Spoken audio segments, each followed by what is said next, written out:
এবং কৃতজ্ঞতা জানাই আপনাদের সকলকে যারা আমাকে সাবস্ক্রাইব করছেন এবং আরো নতুন নতুন সাবস্ক্রাইব করার জন্য উৎসাহ প্রদান করছেন এবং যারা আগামীতে করবেন সকলকে আমার কৃতজ্ঞতা জানাই যে আমার ভয়েস এইভাবে আপনারা সাবস্ক্রাইব করে আমার ভয়েসকে বাংলাদেশের প্রতিটা কোনায় পৌঁছে দেওয়ার জন্য।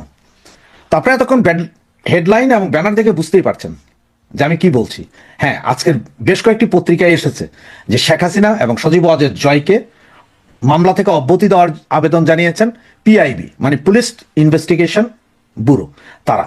তো কেন এবং কি কারণ, চলুন সেটা নিয়ে একটু আলোচনা করি এবং তার আগে আমরা একটু পেপার নিউজটা পড়ি, সেটাতে আপনারা বুঝে যাবেন আসলে কি হয়েছে সেখানে ঘটনা। এটা হচ্ছে যে আপনার কালবেলার নিউজ। সেখানে ওরা বলেছেন জুলাই আগস্ট আন্দোলনের সময় রাজধানীর ধানমন্ডি থানায় করা হত্যা চেষ্টা মামলা থেকে সাবেক প্রধানমন্ত্রী শেখ হাসিনা, সজীব ওয়াজেদ জয় সহ 113 জনের আপনার এই মামলা থেকে অব্যাহতি দেওয়ার সুপারিশ করেছেন পুলিশ ইনভেস্টিগেশন ব্যুরো পিআইবি। এই বিষয়ে আদালতে তারা অলরেডি তাদের জবানবন্দিও দিয়েছেন এবং তাদের ফাইলও দিয়েছেন। এখানে এই মামলাটার কি হয়েছিল জানেন? যে মামলাটা করেছিল এটা করেছিল বৈষম্য বিরোধী ছাত্র আন্দোলন, তথাকথিত বৈষম্য বিরোধীরা এবং এই ইন্টারিম গভর্নমেন্ট। ওরা একটা মামলা করেছিল যে 4 আগস্ট 2024 4 আগস্ট ধানমন্ডির সীমান্ত স্কোয়ার থেকে কাজ শেষে বাসায় ফেরার পথে ধানমন্ডি 27 নম্বরে আহত হয় শাহেদ আলী। সেই সময় ঢাকা কলেজ, সিটি কলেজ যে কয়েকজন শিক্ষার্থী সহ 9 জন আহত হয়। এই ঘটনার শেষে হাসিনা সহ 113 জনের বিরুদ্ধে মামলা করা হয়, যার মামলার বাদী ধানমন্ডি থানায় হত্যা চেষ্টা মামলা করেন। তো মামলাটি তদন্তে করেন পিআইবির পরিদর্শক তদন্ত শাহজাহান ভূঁইয়া। তদন্তে উনি বলেন যে এখানে ভুল তথ্য প্রকাশ করা হয়েছে এবং যে তথ্যগুলো প্রকাশ করা হয়েছে, যা বলা হয়েছে তা সঠিক নয়। এজাহারে যাদের নাম দিয়েছে, যারা আহত হয়েছে, একটা ইন্টারেস্টিং ঘটনা দেখেন। শাহেদ আলী, রাশেদ, জুয়েল, মাহমুদ নাহিদ, রাসেল, মিরাজ, জান্নাতুল ফেরদৌস নাইম, আয়শা আক্তার, শাম্মী আক্তার আহত হয়েছেন বলে উল্লেখ করা হয়। বিভিন্ন হাসপাতালে খোঁজ নিয়ে এই ধরনের কোনো আহত ব্যক্তির সন্ধান পাওয়া যায়নি। এখানে রাশেদ নামে একজন আছে, আবার সেটা আবার আমি না। হ্যাঁ, আমি কখনো আহত হই নাই, আমি মামলাও করিনি, তার মানে আমার নামটাও ভুয়া দিয়ে দিছে হয়তো বা। এখন সেখানে সবচেয়ে ইন্টারেস্টিং ঘটনা, এই নামগুলো নিয়ে ঢাকা শহরের প্রতিটি হসপিটালে ওরা যোগাযোগ করেছে, কোথাও এই নামের কাউরে পায় নাই। যে নামগুলো দিছে ঠিকানাগুলো এটা পায় নাই। এবং এই তদন্ত মামলায় যার নাম, মানে মামলা সংক্রান্ত মামলাটার যে বাদীর ব্যাপারেও খোঁজ খবর নিয়ে সেইখানে বাদীকে পাওয়া যায় না। বাদী থাকতেন, বাদীর বাসার ঠিকানা দিছে যে শরীফের ভাড়া বাসায়। তো শরীফের ভাড়া বাসায় নোটিশ পাঠাইছে, পরে পুলিশ গেছে, শরীফ কয়ে যে আমি এরকম লোকের চিনি নেই, এরকম নামের কোনো লোক আমার বাসায় ভাড়াও থাকে না এবং আমার কোনো বাসায় ভাড়া দিই নাই, আমি নিজেই থাকি ভাড়া বাসায়, আমি আবার কারে ভাড়া দিব? মিথ্যাগুলো দেখেন। পরে যেই শরীফের আইডি কার্ড দিছে, ওই যে শরীফ থেকে শরীফা, শরীফা থেকে শরীফ, ওই রকম আর কি। হ্যাঁ, যে আইডি কার্ড দিছে সেই আইডি কার্ডে লেখা কি আছে, তার বাড়ি হচ্ছে আপনার লক্ষ্মীপুর সদর 14 নম্বর মান্দারি এলাকা, সিরাজুল ইসলামের ছেলে তিনি। এবং 14 নম্বর ওয়ার্ড মান্দারি এলাকায় যায় সিরাজুল ইসলাম বা সিরাজুল ইসলামের ছেলে কাউরে পাওয়া যায়নি এরকম। এরপরে যে মোবাইল নাম্বারটা দেওয়া হয়েছে, মোবাইল নাম্বারে বেশ কয়েকবার ফোন দেওয়ার পরে মোবাইল বন্ধ, হোয়াটসঅ্যাপ কখনো খোলে কখনো বন্ধ থাকে। এগুলো কিন্তু পেপারের নিউজ, যেটা পুলিশ ম্যাজিস্ট্রেটকে জানাইছে। ওই ভদ্রলোকেরা যখন ডাকছে তখন সেই ভদ্রলোকও কোনো কাগজপত্র দিতে পারে নাই এবং ভুক্তভোগী যারা তাদের কাউকে আনতে পারে না, চিকিৎসা সংক্রান্ত কোনো কাগজপত্র দিতে পারে নাই। এবং সেই শরীফ থেকে শরীফার সেই ভদ্রলোক সে নিজেও বইলা ফেলাইছেন যে ভাই এই ধরনের মামলা আমি করিই নাই, আমি জানিও না এটা কে বা কাহারা। ভাই আমি শোনার পর থেকে আমি ঢাকা শহরে আসিনি। এখন দেখেন এই মামলা থেকে এখন অব্যাহতি চেয়েছে কার জন্য? শেখ হাসিনা এবং সজীব ওয়াজেদ জয় 113 জনের জন্য। এটা মিথ্যা মামলা, যার কারণে আপনারা দেখেন যে যার কারণে যখন বলা হইলো যে আবু সাইদের মামলা যখন হইলো, এই যে সুর শহীদ আবু সাইদ, এর মামলা যখন বলা হয়েছে পোস্টমর্টেম করতে হবে, কারণ এর পোস্টমর্টেম এর আগেও যতবার তৎকালীন সময় করা হয়েছিল তখনও বলা হয়েছিল যে পুলিশের গুলিতে না, তারা কেউ পেছন থেকে আঘাত করে মারা হয়েছে। এবং আবু সাইদের বাবা যখন জাস্টিসের সামনে সরাসরি বলে বসলেন যে আমার ছেলেকে যখন দাফন করানোর জন্য নেয়, গোসল করায়, তখন মাথার পেছনে হাত দিয়ে দেখছি রক্তে লাল, ওখান দিয়ে রক্ত পড়তেছে কোথাও দিয়ে, তার মানে পেছন থেকে কেউ ছুরি মেরা বা কিছু মেরা। তা নাহলে আবু সাইদ গুলি খেয়েছে দিনের 3টায়, মারা যায় রাতের 8টায়, হসপিটালে নেওয়া হয় রাতের 8:30টায়। এতক্ষণ সে কোথায় ছিল? জামাত শিবির তারে ওইখানে বাইন্দা রাইখায় তারাই পিটাইয়া ছুরি মেরে মারছে। এবং এগুলো সব বের হয়ে যাবে দিকে তখন এই যে সার্জিস নাইট, এই যে চিলড্রেন পার্টি বা কন্ডম পার্টি যেটাকে বলেন, তারা ব্যাপক প্রতিবাদ জানাইছে, না না না না, কোনো কুত্তা শহীদকে কবর থেকে তুলে পোস্টমর্টেম করা যাবে না, কারণ কবর থেকে তুলে পোস্টমর্টেম করলে তখন সে যে শহীদ না, সে যে শুয়োর বা কুত্তা শহীদ, এটা বোঝা যাবে। তথাকথিত কুত্তা শহীদ গুলাকে এখন কবর থেকে তুলে একটার পর একটা আন্তর্জাতিক তদন্তকারী সংস্থার মাধ্যমে 15-20 জন আন্তর্জাতিক ডাক্তার যারা পোস্টমর্টেমে অভ্যস্ত, তাদেরকে নিয়ে যায় পোস্টমর্টেম করা, জানা উচিত যে আসলে কিভাবে মারা গিয়েছিল। কারণ একটা শুয়োরও আপনার পুলিশের গুলি বা কোনো গুলিতে মারা যায়নি। এগুলো সব হারামজাদায় জামাত শিবির নিজেরাই গুলি করে মারছে, এবং যেটার প্রমাণ আজকের এইটা। তবে জানি না এই পত্রিকা যে নিউজটা করছে, এই নিউজটা কতক্ষণ থাকবে বা এটার পরে কি হয়। হয়তো এই কেস ধামাচাপা পড়ে যাবে, আরেকটা কেস উঠবে। তবে সত্যের জয় হবে। কখন, কোথায়, কিভাবে মরছে, কতগুলো মামলা অবৈধ হয়েছে, এবং এই মামলাগুলো থেকে সবগুলো থেকেই তদন্তে কোনো কিছুই উঠে আসবে না, এবং এই তদন্ত পুরোটাই জিরো হবে যদি কখনো আইনের শাসন প্রতিষ্ঠিত হয়। তাইলে এই মামলাগুলো সবগুলো থেকে শেখ হাসিনা এবং সজীব ওয়াজেদ জয়শ, হাজার কোটি যেসব আওয়ামী লীগ নেতাকর্মী আছেন, ওনাদের সকলকে মুক্তি দিতে বাধ্য হবে। তো চলুন আমরা চোখ রাখি, দেখতে থাকি কি অবস্থা হয় আসলে এই মামলাগুলোর, কতক্ষণ টিকে, পত্রিকার কাটিংগুলো কতক্ষণ টিকে। যদিও হয়তো এই পত্রিকার নিউজটা তো হাওয়া হয়ে যেতে পারে, তাই আমি চেষ্টা করবো এই পত্রিকার নিউজটা যাতে সংগ্রহে রাখা যায় এবং সেটা যাতে সংগ্রহে থাকে। গত দুদিন থেকে বাংলাদেশের একটি বিশেষ নিউজকে বাংলাদেশের এক শ্রেণীর জোকার মাওলানারা খুব দম্ভের সহিত তার ইউটিউব পেজে এসে, ফেসবুক পেজে এসে প্রচার করছেন। তো এই খবরটি কি? খবরটি হচ্ছে যে সাম্প্রতিক বাংলাদেশের হাইকোর্ট একটি রিট পিটিশনের নিষ্পত্তি করেছেন। তো নিষ্পত্তি করা এই রিট পিটিশনটা আসলে কি? আপনারা জানেন বাংলাদেশে 1962 এর আগে মুসলমান পুরুষদের জন্য একাধিক বিয়ে করার ক্ষেত্রে কোনো রকমের রেস্ট্রিকশন ছিল না। অর্থাৎ এক বউ আছে, চাইলে আপনি আরেকটি বিয়ে করে ফেলতে পারতেন। দেশে দেশে ঘুরে ঘুরে যারা বিবাহ পাগল, তারা দেশে দেশে ঘুরে ঘুরে, যারা নারী লোলুপ, তারা দেশে দেশে ঘুরে ঘুরে একাধিক বিয়ে করতেন। 3টা 4টা 5টাও বিয়ে করতো। রংপুরে, ঢাকায়, চিটাগংয়ে, রাজশাহীতে যেখানে যেত সেখানেই একটা বিয়ে করে বসতো। তো এই অবস্থা দেখে এই সামরিক শাসক আইয়ুব খুব মর্মাহত হলেন।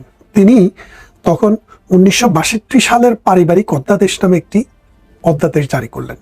সেই অধ্যাদেশে, মুসলিম পারিবারিক অধ্যাদেশ, সেই অধ্যাদেশের সেকশন 6-এ একটি কথা রয়েছে যে কোনো মুসলিম পুরুষ যদি দ্বিতীয় বিয়ে করতে চায়, অর্থাৎ স্ত্রী থাকা অবস্থায় যদি আরেকবার বিয়ে করতে চায়, তাহলে প্রথম স্ত্রীর পারমিশন নিতে হবে। আর প্রথম স্ত্রী যদি পারমিশন না দেয়, সেই ক্ষেত্রে একটি সালিসি কমিশন হবে।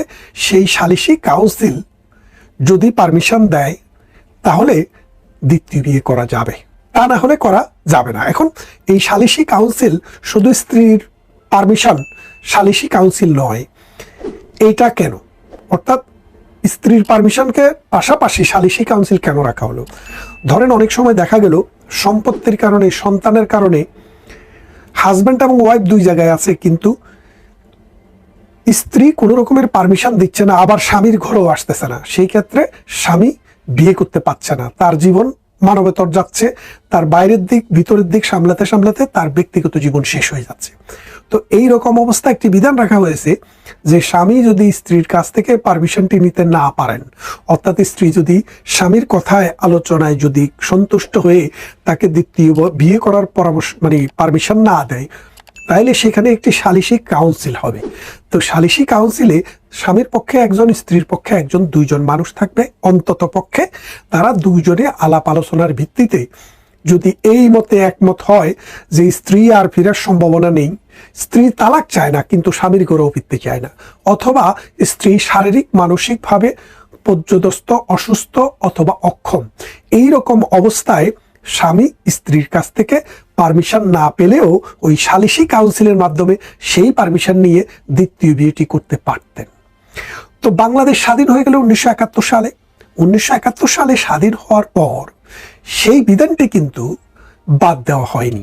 অর্থাৎ যে স্ত্রীর পারমিশন ব্যতিরেকে স্বামী দ্বিতীয় বিয়ে করতে পারবে, এই রকম বিধানটিকে অ্যাকসেপ্ট করা হলো বাংলাদেশে 1974 সালের একটি আইনের মাধ্যমে। 1974 সালের মুসলিম পারিবারিক আইন। সেই আইনে অধ্যাদেশে সরকার যেটা করলো যে পাকিস্তানে আইয়ুব সরকারের যে ফরমানটি ছিল, অর্থাৎ যে অর্ডিন্যান্সটি ছিল, সেই অর্ডিন্যান্সের এই পার্টিকুলার অংশটি বাংলাদেশের আইনে অ্যাডাপ্ট করে নিল। শুধু এইটি না, এখানে আরো একটা বিষয় আছে, এটার সাথে আরো দুইটা বিষয় আছে খুব গুরুত্বপূর্ণ। একটা বিষয় হচ্ছে যে স্ত্রীকে যদি তালাক দিতে হয় তাহলে আপনি চেয়ারম্যান বরাবরে একটি নোটিশ দিতে হবে। সেই নোটিশ দেওয়ার পর 3 মাসের মধ্যে চেয়ারম্যান চেষ্টা করবে স্বামী এবং স্ত্রীর মধ্যে সম্পর্কটা আবার জোড়া দেওয়া যায় কিনা, পুনঃস্থাপন করা যায় কিনা। 3 মাসের মধ্যে যদি চেয়ারম্যান অসমর্থ হন তাহলে এই তালাকটি কার্যকর হবে। অর্থাৎ চেয়ারম্যানের কাছে নোটিশ না দিয়ে যদি কোনো তালাক দেওয়া হয় সেই তালাকটি বৈধ তালাক হিসেবে গণ্য হবে না। অর্থাৎ আপনি মাঠে গরু অন্য লোকের দান খেয়ে ফেলছে, তার কথা শুনে এসে বউকে তালাক দিয়ে ফেললেন, ছেলে বাজারে হাঁস বিক্রি করে ফেলছে, বউকে এসে তালাক দিয়ে ফেললেন। এইরকম অবস্থা থেকে পরিত্রাণের জন্য, নারীদেরকে সুরক্ষা দেওয়ার জন্য এই আইনটি করা হয়েছে যে একটি ইউনিয়ন পরিষদে বা পৌরসভায় নোটিশ না দিয়ে 3 মাস অতিক্রান্ত, 90 দিন অতিক্রান্ত না হলে হাজব্যান্ড তালাক দিতে পারবে না। তৃতীয় আরো একটি বিষয় এই অর্ডিন্যান্সের মাধ্যমে নিয়ে আসা হয়েছিল, সেটা হচ্ছে doctrine of representation. Doctrine of রিপ্রেজেন্টেশনটা মানে হচ্ছে কোনো ব্যক্তির, কোনো একটা শিশুর বাবা যদি তার দাদার আগে মারা যেত তাহলে দাদার সম্পত্তিতে পিতার অংশটি তিনি আর পেতেন না।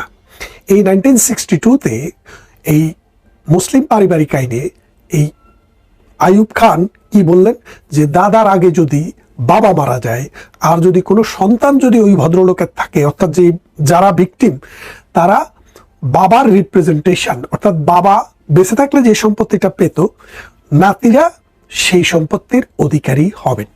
তাহলে ব্যাপারটা বোঝেন, এখানে 3টা বিষয় আসছে। একটা বিষয় হলো স্বামী দ্বিতীয় স্ত্রী গ্রহণ করতে চাইলে স্ত্রীর অনুমোদন অথবা সালিসি কাউন্সিলের অনুমোদন লাগবে। দ্বিতীয়ত, স্ত্রীকে তালাক দিতে গেলে স্বামীকে 3 মাস আগে নোটিশ দিতে হবে। তৃতীয়ত, মুসলিম পারিবারিক আইনে, ইসলামিক আইনে দাদার আগে যদি বাবা মারা যায়, নাতিরা যে সম্পদ পেত না, সেখানে নাতিদেরকে বাবার সমপরিমাণে অধিকার দেওয়া হয়েছে, যেটাকে বলা হয়েছে ডক্ট্রিন অফ রিপ্রেজেন্টেশন, বাংলায় বলে প্রতিনিধিত্বের নিয়ম। অর্থাৎ বাবার প্রতিনিধিত্ব করবে নাতিরা। তো এইরকম অবস্থায় এই 3টা বিষয়কে বাংলাদেশের আইনে অ্যাডাপ্ট করে নেওয়া হয়েছে।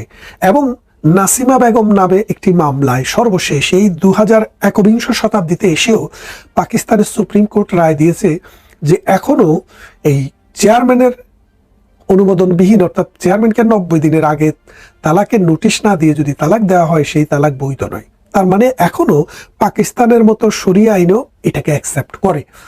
তো এইরকম এই 3টা বিধির মধ্যে একটা বিধি নিয়েই কিন্তু সুপ্রিম কোর্টে সাম্প্রতিক একটি রিট হয়েছিল। সেই রিটটির কথা ছিল, মূলত রিটটি করা হয়েছিল যে এই অধিকারটাকে স্বামী যে স্ত্রীর পরামর্শ ব্যতিরেকে, অর্থাৎ স্ত্রীর পারমিশন বা শরিয়া মানে সালিসি কাউন্সিলের অনুমোদন ব্যতিরেকে তালাক দিতে পারবে না, এটাকে আরো ব্রড করার জন্য একটা রিট করা হয়েছিল। তো গত পরশুদিন বা গতকাল সেটির রায় হয়। হাইকোর্ট রায় দিয়েছে। রায়টা কি দিয়েছে?